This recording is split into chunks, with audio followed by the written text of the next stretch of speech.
क्या भारत दोबारा भी ऐसा करने का सोच सकता है या ऐसा कर सकता है? ये सवाल अमजद शेख साहब आपसे स्टार्ट करना चाहूंगी। आपको क्या लगता है कि भारत कभी दोबारा मिस एडवेंचर कर सकता है? बिस्मिल्लाहिर्रहमानिर्रहीम। देखिए, इसमें दो सूरतें हैं।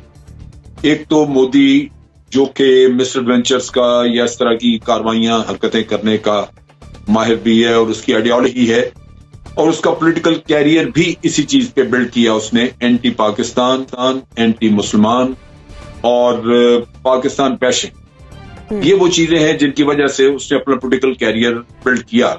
लिहाजा ये वक्ती तौर पे कुछ न कुछ करेंगे कि पाकिस्तान, जैसे अभी LOC के ऊपर अमन की बात हुई, ये वही भारत है, वही 2003 का पहले भी एग्रीमेंट या मुआहदा वो मौजूद था। 2014 तक वो तकरीबन ठीक ही था, चल ही रहा था, लेकिन 2014 के बाद मोदी ने आने के बाद फिर धड़ाधड़ वायलेशन शुरू कर दी। तो इसलिए तवक्को नहीं की जा सकती। दूसरी बात यह है कि पाकिस्तान को गुफ्तगू नेगोशिएशन वगैरह के चक्कर में उलझाने के लिए अमेरिका भी दबाव डालेगा और भारत भी कुछ न कुछ नरमी दिखाएगा, लेकिन ये वक्ती चीज है और हमें इस ट्रैप में जाना नहीं चाहिए, क्योंकि बातचीत तो बस हो सकती है जब आर्टिकल 370 और 35A को खत्म कर दिया हो। आप 5 अगस्त वाली पुरानी पोजीशन पे आ जाएं तो फिर कोई बातचीत का सोच भी सकता है। तो इन हालात में वो भी नहीं होना।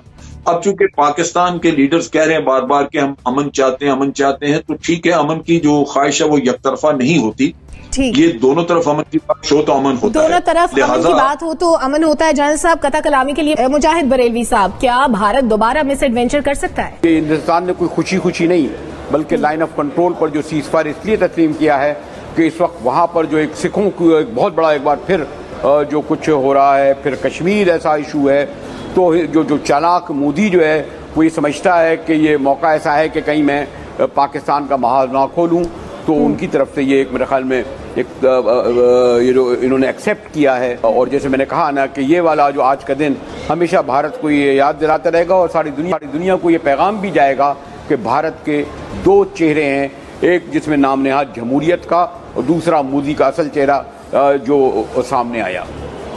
सही, भारत के दो चेहरे हैं और इन दोनों को मद्देनजर रखकर आगे बढ़ना होगा। 12 ऐसा कुछ नहीं होगा हम एक्सपेक्ट करें? तो मुझे लगता है भारत वैसी चीज तो करेगा नहीं, लेकिन हाँ, उसकी धमकी आपको रोज मिलती रहेगी। आपको रोज वहां पे गीदड़ फक्कियां सुनने में मिलेंगी कि आज हो रहा है, कल हो रहा है, हम सर्जिकल स्ट्राइक करेंगे, हम प्री एम्प्टिव स्ट्राइक करेंगे। मतलब हमारे पास अगर कोई, हमारे जहन में कोई भी फितूर आ जाए तो उसकी बुनियादों पर भी हम एयर स्ट्राइक करेंगे। तो ये इस किस्म की बातें आपको सुनने में मिलेंगी। मुझे लगता है उसको सीरियस नहीं लेना चाहिए। और बल्कि मैं तो थोड़ा सा इसमें इजाफा करूंगी। वेरी हैप्पी टू हियर मुजाहिद साहब ऑल्सो। अभी भी आप देखें सेनेट के लिए इलेक्शंस क्योंकि सर पर हैं, तो वो माहौल काफी गर्म है, लेकिन मुझे लगता है हमारे सियासतदानों को थोड़ा सा इस वाकये की तरफ भी अपना कुछ तो ध्यान करना चाहिए। सोहरवर्दी साहब, मोना ने भी बात की कि मिस एडवेंचर भारत की जानिब से जो किया जाना है उसके लिए धमकियां तो जारी रहेंगी, धमकियां नहीं रुकेंगी। क्या जितनी आलमी सतह पर सुबकी हो चुकी है भारत की, क्या अब धमकियों का सिलसिला भी बंद नहीं हो जाना चाहिए? काफी कुछ एक्सपोज हो चुका है, काफी चीजें दुनिया के सामने आ चुकी हैं। पहली बात तो मैं ये समझता हूँ कि धमकियां नहीं हैं और हमें वहाँ से पोटेंशियल थ्रेट हर वक्त सर्जिकल स्ट्राइक का और भारत से जंग का रहेगा। हमें उनको धमकियां समझ के इग्नोर नहीं कर सकते हम। और मैं समझता हूँ कि जो 2 साल पहले भारत के साथ हुआ है, उसके बाद भारत का ये ख्याल है कि अगर उनके पास राफेल त्यारे होते तो वो उनके साथ ना होता। तो अब उनके पास राफेल त्यारे आ गए हैं, तो मेरा ख्याल है वो दोबारा स्ट्राइक करने की कोशिश ज़रूर करेंगे और अपना ये चाव भी वो उतारने की कोशिश करेंगे कि अगर राफेल त्यारे उनके पास हैं तो वो कुछ कर सकते हैं। लिहाजा मैं समझता हूँ कि हमें अपनी एयरफोर्स को और मजबूत करना चाहिए। उनके त्यारों के मुकाबले के त्यारे हमें और ख़रीदने चाहिए, बनाने चाहिए, अपने दिफा को मजबूत करना चाहिए। हमने ठीक है एटम बम बनाया, वो एक डेटरेंस है, उसकी वजह से बड़ी जंग नहीं हो सकती, लेकिन इस तरह की भारत को जब पता है कि वो बड़ी जंग हमसे नहीं कर सकता, तो वो अब शॉर्ट वॉर, जिन्हें सर्जिकल स्ट्राइक्स कहता है, उसकी तरफ उसकी स्ट्रेटजी है। और मैं नहीं समझता कि उसका कोई थ्रेट है, उसका बहुत पोटेंशियल मौजूद है कि वो होगा, आइंदा भी होगा। ये आरजी फेज है सीज फायर, क्योंकि भारत कश्मीर में अपने हालात ठीक करना चाहता है, वहाँ वो हिंदुओं को आबाद करना चाहता है, वहाँ पे वो अपने हिंदू जो कश्मीरियों से ज़मीनें ख़रीद कर वहाँ की रिलीजियस डेमोग्राफी चेंज करना चाहता है, तो इसलिए वो सीज फायर कर रहा है। 370 कहाँ ख़त्म करना है, हमें 5 साल बाद वहाँ लगेगा कि हिंदुओं की आबादी ज़्यादा है और मुसलमानों की कम है, और वहाँ की सारी ज़मीनें और सब कुछ जो हैं वो टाटा और बिरलास के पास चली जाएंगी।